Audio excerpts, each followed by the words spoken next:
안녕하세요. 매일 새로운 사연을 전하는 읽어주는 사연 라디오입니다. 구독과 좋아요, 많은 공유 부탁드립니다. 오늘의 사연 시작하겠습니다.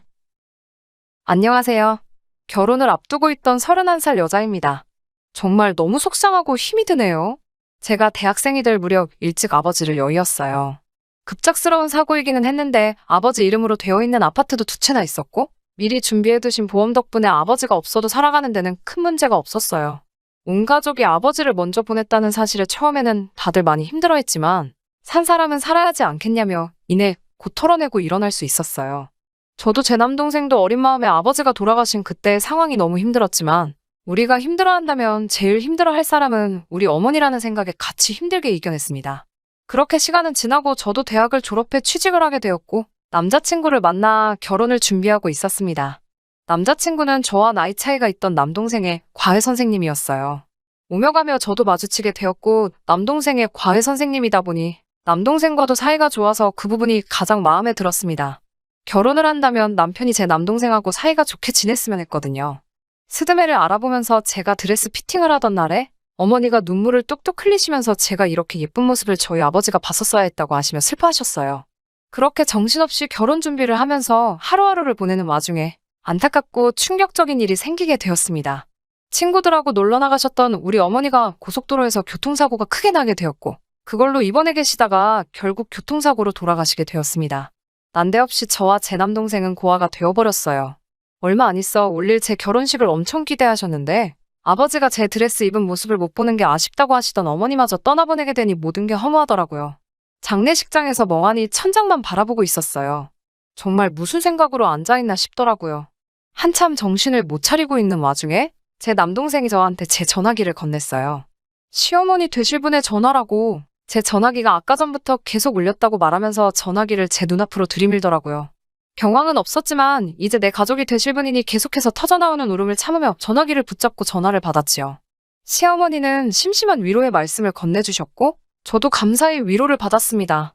그리고 다음 날에도 시어머니는 제게 전화를 주셨습니다. 그런데 이번에는 저를 걱정해서 위로해주는 말씀이 아니라 다른 말을 하시더라고요. 장례가 끝나는 날이 언제냐고 물으시더니 알아보던 혼수는 어찌 되었느냐고 물어보셨습니다. 저는 제 귀를 의심했습니다. 아무리 결혼이 일륜지대사라지만 집안에 초상이 났는데 직접 찾아오시지는 못할 망정 혼수 준비하던 게 어떻게 돼가냐고 확인하시는 전화라니요. 어이가 없었지만 그 질문에 화를 내거나 대답도 할 틈도 없었습니다. 저도 경황이 너무 없었거든요. 나중에 전화드리겠다 말하고 그냥 전화를 끊었습니다. 저는 동생과 둘이서 어머니의 상을 치러내야 했고 이제 저는 결혼을 한다지만 부모님 두 분 다 보내고 저 혼자 남은 이 기분을 어찌 감추고 살아야 하나 싶어 앞이 막막하더라고요. 그리고 아직 대학교도 졸업하지 못한 남동생을 보니 한숨이 푹푹 나오더라고요. 마지막으로 엄마를 보낼 때에는 울다가 숨이 넘어가 실신 직전까지 가게 되었습니다. 모든 게 끝나고 온 가족이 같이 살던 집에 돌아오니 집안 곳곳이 전부 어머니의 흔적들로 가득했어요. 울다가 울음을 그쳤다가 넋이 나간 사람처럼 몇 시간을 혼자 펑펑 울었습니다. 그 시간을 어떻게 보냈는지도 모르겠어요. 한참 집안을 정리하면서 울다 지쳐 새벽이 다 되어서 제 방으로 들어왔습니다. 앞으로 몇 시간밖에 못 자겠더라고요. 그래도 아침에 일찍 일어나기 위해 알람을 켜기 위해 핸드폰을 들었는데 제 전화기에 부재중 전화가 수십 통이 와 있더라고요. 모두 시어머니 되실 분의 전화였습니다. 상을 치르고 있을 거라는 걸 알고 계셨을 텐데 무슨 급한 일이 있길래 이렇게 안달나게 전화를 주신 걸까 싶어서 날이 밝으면 전화를 드려야겠다고 생각하고 잠을 청했습니다. 알람을 7시에 맞추어 놓았는데 6시부터 제 전화기가 울리더라고요. 예비 시어머니의 전화였습니다. 이 시간에 전화를 주신 거면 무슨 큰일이 나도 났겠다 싶어 저도 화들짝 놀라서 전화를 받았습니다. 무슨 일로 전화를 주셨는지 조심히 물어봤는데 예비 시어머니께서는 저에게 지금 살고 있는 집이 전세인지 자가인지 물어보시더군요. 자가라고 대답을 드렸더니 그렇냐고 하시면서 이번에는 아파트가 몇 평인지 물어보셨어요. 32평형이라고 대답을 드리니 이번에는 그 집을 누가 상속받게 돼 있냐고 물으십니다. 이해가 안 되는 것도 있었지만 속이 뻔히 보이는 질문에 저도 슬슬 화가 나기 시작했습니다. 아직 결혼을 한 게 아니라지만 사돈이 될 저희 어머니의 장례식인데 참석도 안 하고 첫날에 전화로 안부를 묻기는 하셨지만 저도 여러모로 기분이 안 좋아지기 시작했습니다.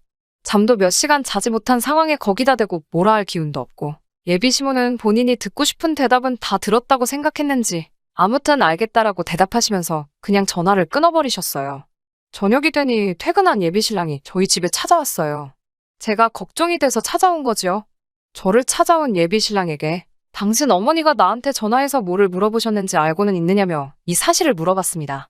예비신랑은 본인 어머니가 성격이 급하셔서 그런 거라며 얼버무리기 바쁘더라고요. 그러면서 조심히 저한테 말을 꺼내더라고요. 어머니랑 통화했으니 자기가 말 안 해도 알지 않냐면서 이 집은 제가 상속받게 된 걸 알고 있고 제 동생은 어머니가 동생 장가 갈 때를 대비해서 팔지 않고 가지고 계시던 아파트를 가져가기로 한 사실도 알고 있다라고 하면서 그러면 신혼집을 굳이 우리들이 구할 필요가 뭐가 있느냐면서 상속세와 혼수를 신랑 쪽에서 해올 테니 우리는 그냥 이 집에 신혼살림을 차리자고 단도직입적으로 물어보더라고요. 돌아가신 어머니가 상속을 어떻게 하시는지 그걸 어떻게 그렇게 잘 알고 있느냐고 물었더니 전날 제가 통화가 안 돼서 예비신랑이 제 동생한테 전화해서 다 물어봐서 이미 알고 있다고 하더라고요. 동생은 경황이 없는 가운데 매형될 제 남자친구가 하는 말에 그 상황에서도 상속을 어떻게 받게 되는지 일일이 다 설명해준 모양입니다. 정말 참기 힘들었고 쏟아져 나오는 화를 주체할 수가 없더라고요. 너네가 인간이 맞냐고 다른 사람도 아니고 아내 될 사람 그리고 며느리 될 사람이 어머니를 잃었는데 그것도 몇 달 지난 게 아니고 바로 어제 보내드렸는데 그 와중에도 신혼집 구하는데 돈 몇 푼 아끼려고 이러고 있는 게 말이나 되냐며 소리를 질렀죠. 우리 엄마 입원해 계신 동안 병문안도 한 번 안 왔으면서 고작 생각한다는 게 우리 엄마 돌아가시면 신혼집이 저절로 마련될 거라 이미 계산하고 있었다는 게 말이나 되냐고. 솔직히 장례 치르는 중에도 너네 엄마가 미친 듯이 전화하면서 아파트 평수를 물어보고 자가인지 전세인지 확인하려고 하는 전화질에 시어머니들 분에 인성에 실망감이 가득했는데 그 와중에 너는 나보다 더 어린 내 동생한테 전화해서 상속이 어떻게 되는 건지 알아본다는 사실이 소름이 돋는다고 했어요. 사돈 되실 분이 자꾸 하셨는데도 너네 엄마는 코빼기도 안 비치던 것도 이해가 가질 않았는데 그런 부모님 밑에서 자란 너가 하는 행동을 보니 미래가 안 봐도 뻔하다고 그냥 이 결혼은 없던 걸로 하자고 소리쳤어요. 예비신랑은 어이가 없게도 그래서 그런 거였냐며 자신이 뱉은 말에 사과도 하지 않고 내일 다시 전화하겠다며 집으로 돌아갔습니다. 그리고 나서는 집에 가서 지네 엄마한테 방금 있던 일을 미주알 고주알 다 일러바쳤나 봅니다. 오밤중이 돼서 시어머니한테서 또 전화가 불이 나듯 오더라고요. 일부러 안 받고 있었는데 전화기가 꺼질 생각도 안 하고 계속 오는 전화에 본인들이 한 행동을 뉘우치고 이제 진정사과를 하려나 싶어 전화를 받았는데 저의 오산이었습니다. 사과는커녕 저한테 거래를 하자는 식으로 제안을 하더라고요. 이제 저한테 집이 생겼으니 상속세랑 혼수를 자기들이 해온다는 건 당연한 거고 거기에 돈을 더 보태줄 테니 집을 팔아서 현금화를 시키라고 제안을 하더군요. 저희 집을 판 돈과 자기들이 주는 돈을 합해서 더 큰 집을 구해주겠다고요. 예비신랑이 더 큰 집을 구해주겠다고 하는 말을 빼먹었다고 그런 뜻이 아니었다고 오해하지 말라고 설명을 하는데 제 눈에는 그 두 사람이 인두겁을 쓴 하찮은 미물로밖에 보이지 않더라고요. 그 말이나 이 말이나 다를 게 뭔지 본인들이 진짜 잘못한 게 무엇인지는 끝까지 알지도 못하고 뚫린 입이라고 더 큰 집에 살게 될 테니 저한테 이득이라는 식으로 고집 좀 그만 부리라고 말하는 꼬라지를 보아하니 더 안 봐도 알겠더라고요. 상속받으면서 생길 세금이 앞으로 우리 결혼하고 나서 절약하게 될 돈이 문제가 아니고 앞으로 저한테 무슨 일이 일어난다고 한들 그 집구석에서 제가 받을 대우가 눈에 안 봐도 뻔했어요. 게다가 이제 부모님도 안 계시니 제가 시댁에 매여 살 거라고 생각하신 건지 저를 아주 만만히도 본 것 같습니다.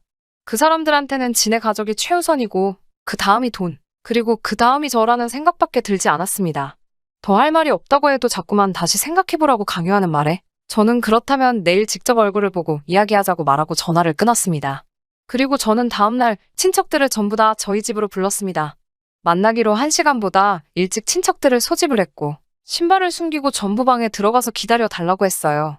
친척들은 설마 사람들이 그러겠냐고 제 말을 믿지 않고 오히려 제가 어머니가 돌아가신 일로 마음의 상처가 커서 결혼을 뒤집으려고 하는 건가 하고 생각을 했거든요. 이윽고 두 사람이 도착을 했지요. 제 말을 믿지 않는 친척들에게 제가 거짓말을 하는 게 아니라고 직접 들어보면 알 거라고 말하고 그냥 방 안에 있으면서 두 사람이 어떤 식으로 나오는지 듣기만 하라고 말하고 저 혼자 거실에 나와서 두 사람을 맞아 대화를 시작했습니다. 두 사람은 역시 저에게 사과를 하러 온 것이 아니었습니다. 여전히 어머니가 남겨준 집을 가지고 결혼 비용을 아끼기 위해 저에게 사탕발림을 하러 온 것이었어요. 저는 두 사람의 행동이 너무했다는 식으로 일관하고 쉽게 마음을 열려고 하지 않았습니다.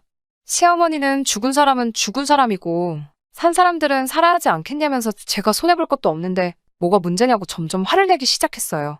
그러고 나서는 하는 말이 이제 저는 고아나 마찬가지고 혼주석을 비워둔 채로 결혼식을 올린다는 사실이 아주 결혼식에 참석한 사람들에게 보여주기 부끄러워 죽겠지만 그런 와중에도 저를 며느리로서 받아주려고 하니 오히려 제가 시댁에 고마움을 느껴서 알아서 먼저 그 제안에 따라야 한다고 하더라고요.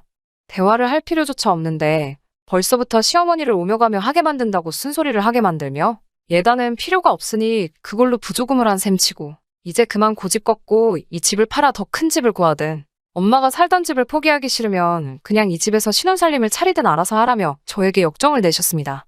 그 말이 끝나기가 무섭게 방 안에서 저희 친척들이 우르르 나왔어요. 특히 저와 결혼할 예비신랑을 특히 더 마음에 들어하던 삼촌과 그를 친형처럼 따르던 제 동생의 표정은 실망감에 심하게 일그러져 있었습니다. 방 안에서 사람들이 몰려 나오니 두 사람은 당황해서 아까까지 신나게 떠들던 그 입을 꿈쩍도 하지 못하더라고요. 끝까지 본인들이 무슨 잘못을 했는지 깨닫지 못하고 결혼할 상대, 며느리 될 사람한테 이런 짓을 하는 게 사람이 맞냐면서 사회생활을 처음부터 다시 배워야겠다고 몰아갔습니다. 세상천지에 사돈상 치르는데 재산이 어찌 되었냐고 묻는 사람이 어딨겠냐며 공감 능력도 터무니없이 부족하고 사람 알기를 우습게 아는 집안에는 이제는 제가 시집을 가겠다고 우겨도 보낼 생각이 없다며 두 사람 보고 이제 제 근처에는 얼씬도 하지 말라고 앞으로 제 앞에 다시 한번 나타난다면 그땐 재미없을 줄 알라며 한 소리를 했습니다. 두 사람은 결국 포기하고 돌아갔고 그 뒤로도 정말 후환이 무서운지 아무 연락도 없습니다.